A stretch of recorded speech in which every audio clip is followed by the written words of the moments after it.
Hi guys, and welcome to another video from Total Technik. In this video we're going to give you a quick tour around the Audi RS6 Gearbox. Hopefully this will be useful for some of you guys who might be having to do some work on their gearbox.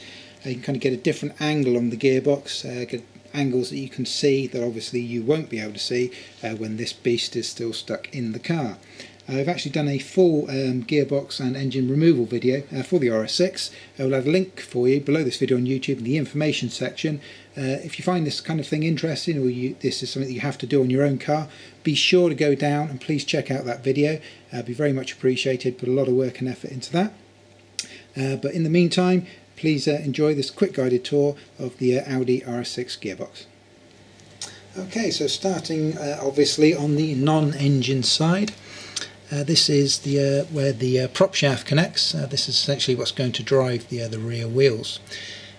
So if you've seen our engine removal video, you can have some fun trying to get that prop shaft removed. But obviously, looking at it here, it looks all sweet and innocent. When you're lying on your back upside down with jacks and axle stands everywhere, it's not quite as much fun getting that off. But that's what that is. That's where the prop shaft will connect. So moving on from the prop shaft connection on the end here, and moving down the side of the gearbox here. The first thing of any real note is this little ball and joint socket. There's the ball, obviously. Now that is the selector cable for the obviously for the gearing. So what you'll have inside the car is the cable that runs along in this direction. And on the end of it, it has a socket that snaps onto the end of this ball, and that actually moves this and allows it to change gears. So when you change gear in the car by changing from drive to reverse or whatever it might be, this is actually what you'll be moving with that cable. That's an absolute swine to get to disconnect that cable from underneath when you're doing the engine removal. Again, looking at it now, looks very, very sweet and innocent, but that's one that you can easily spend an hour or more on just trying to find some access to try and get this out, because it's really, really tight in there. We show you how to do it in the engine removal video. We've thankfully learned a little trick for the best way to locate that, but that can be an absolute devil. So moving along, here are the brackets for your gearbox mounts. So the gearbox mounts actually attach onto the underside here. They have a large washer there, which is what you can see, and they have a kind of a spindle that comes up the top and a nut that secures it. And on the bottom of that, the bottom of the gearbox mount attaches to the subframe, again with 2 bolts from underneath.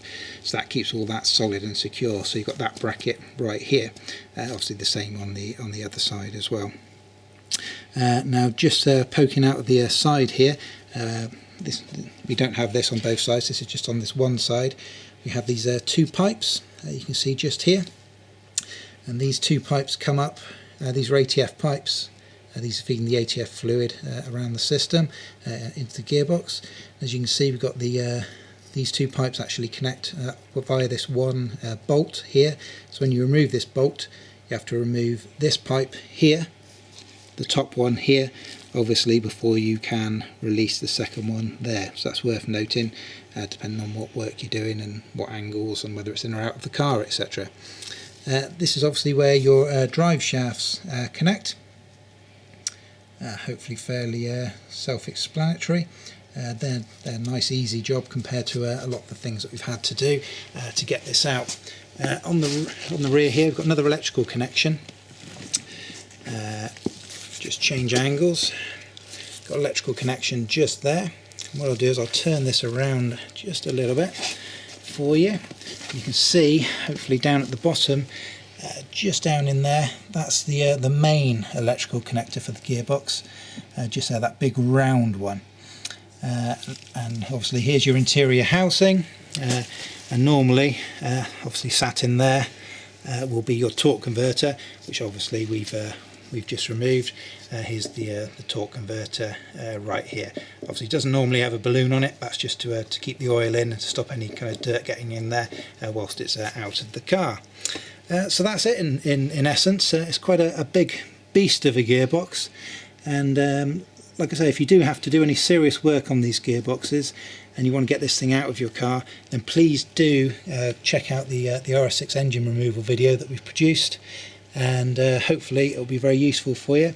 And if you're a bit of a car geek, hopefully you've enjoyed having a look around one beast of a gearbox. So thanks again, and we'll see you on the next video.